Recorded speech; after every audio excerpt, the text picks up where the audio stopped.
So baby তুমি এখানে শুয়ে থাকো, আমার বউ যাতে না দেখে তোমাকে। হ্যাঁ কি ব্যাপার, তুমি তুমি বাসায় কখন চলে আসলে?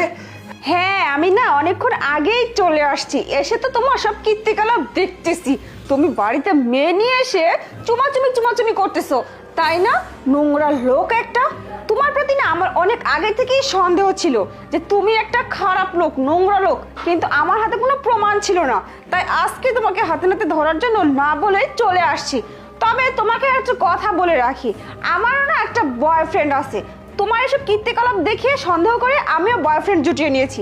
আমি ওর সাথে বাইরে সময় স্পেন্ড করি, তোমার মতো বাড়িতে নিয়ে আসি না।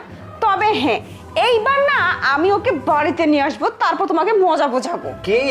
হ্যাঁ বয়ফ্রেন্ড নিয়ে আসবে? আমিও আমার গার্লফ্রেন্ডকে নিয়ে আসছি। হ্যাঁ কোথায় তোমার বয়ফ্রেন্ড? দেখি ডাক দাও। তোমার বয়ফ্রেন্ডের থেকে না আমার গার্লফ্রেন্ড বেশি সুন্দর, বুঝতে পারছো? আর আমি খুব ভালো মতোই জানি তোমার মতো মেয়ের দ্বারা কোনো বয়ফ্রেন্ড জোগানোটা হবে না। তোমার ওই সিঁড়িটা নেই, কারণ এই চেহারা দিয়ে কোনো ছেলে কোনোদিনও পটানো যায় না।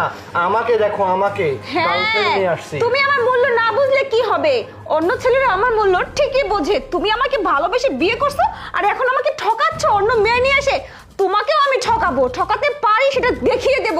তুমি কি বলতেছো? আমার সে যোগ্যতা নেই, তাই না? না নেই। নেই কি আছে সেটা আমি এক্ষুনি প্রমাণ করে দিব, কারণ আমি বয়ফ্রেন্ডকে সাথে করেই নিয়ে আসছি। আমি এটাই চেয়েছিলাম যে তোমাকে হাতে হাতে ধরার পর আমার বয়ফ্রেন্ডকে তোমার সামনে প্রমাণ করে দিব। ঠিক আছে, দেখি তুমি নিয়ে আসো, দেখি কেমন হ্যাঁ পারো। নিয়ে আসতেছি। আমিরুল এদিকে আসো। হ্যাঁ বেবি বলো। এই যে দেখো আমার বয়ফ্রেন্ড, দেখছো? তুই কি ভালোবাসিস? হ্যাঁ আমি ভালোবাসি। কেন? আমাকে কি বোকা পেয়েছিস?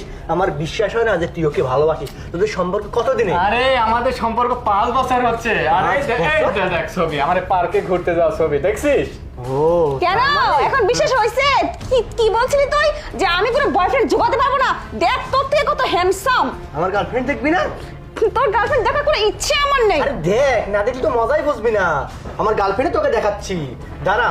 এই যে দেখ আমার গার্লফ্রেন্ড। এটা কি? এটাই হচ্ছে আমার গার্লফ্রেন্ড। আমি খুব ভালো করে জানতাম যে তুই আমাকে বিয়ে করছিস ঠিক, কিন্তু তুই পিঠ পিছনে অন্য ছেলেদের সাথে সম্পর্ক করে বেড়াস। মামা। সেটা তোকে হাতে নাতে ধরার জন্য আমি আজকে নাটকটা সাজিয়েছি এখানে বসে বসে। আর তুই ঠিকই আমার ফাঁদে পা দিয়ে তোর বয়ফ্রেন্ডকে বাসায় ডেকে নিয়ে আসছিস। তুই আমারটা খাস, আমারটা পরিস, আমার বাড়িতে থাকিস, আর অন্য ছেলেদের সাথে গিয়ে বাইরে ডেটিং মেরে বেরিয়ে আসিস, তাই না? না, মানে এটাই ছিল তোর পরিচয়। তুমি তুই আসলে একটা খারাপ মেয়ে, বুঝতে পারছিস? বেরিয়ে যায় ছেলের সাথে, তুই এখন বেরিয়ে যা। আরে বল। আরে বেবি আসো তো।